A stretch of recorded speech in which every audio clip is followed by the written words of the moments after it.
everyone, I'm Dr. Michael Canuel, and this is the October CEO video. Now, I have to tell you in advance that I was advised that I'm not the star of these videos, that someone else is, someone whose name will remain unmentioned, and I had to work him into this video. So there we go. I'm sitting on the floor here and have my arm over the big guy and ready to relay my message. And the message is, first of all, that October has been an amazing month for us. We've had so much going on. It's been wonderful. Our PRT team, Ped Services and Virtual Campus teams have just been going crazy. 1,000 registrations in the first 2-3 days there.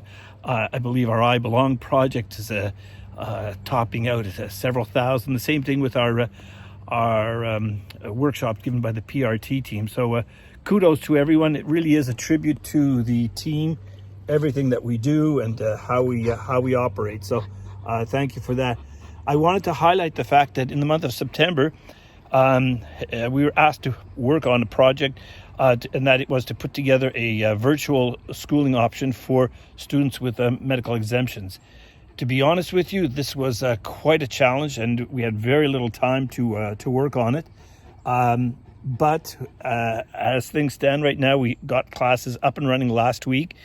We had fully staffed, well, not fully staffed, but mostly staffed.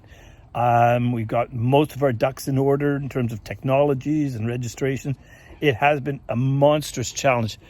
But it only happened because we had the goodwill of 7 school boards, directors general, the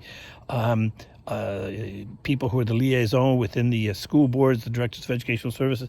It has been a challenge, but I really do appreciate it. I think it's a testament to the fact that when we come together as a community, we can do a lot of amazing things.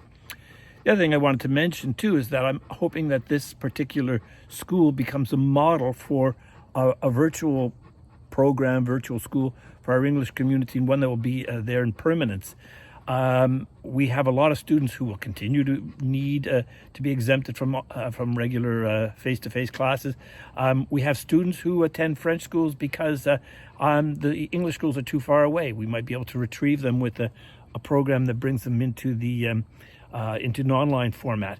Same thing with homeschoolers. Some parents are just prefer to homeschool, but once they hit high school, it becomes a little tougher for them. So that's another option. Then there are the sport students who might benefit from having an online school, an online option as well. So, as I said, I'm going to be working on that in the coming weeks. I'll be submitting a proposal, and hopefully our ministry will be open and receptive to it, as well as our community.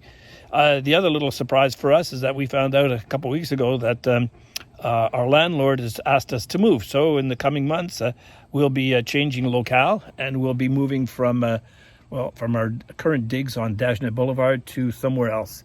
I have to, of course, seek Derek's approval before we go anywhere, but that's okay with me. He's the real boss. Have a great month, everyone. Stay well, stay healthy, and we'll see you in November.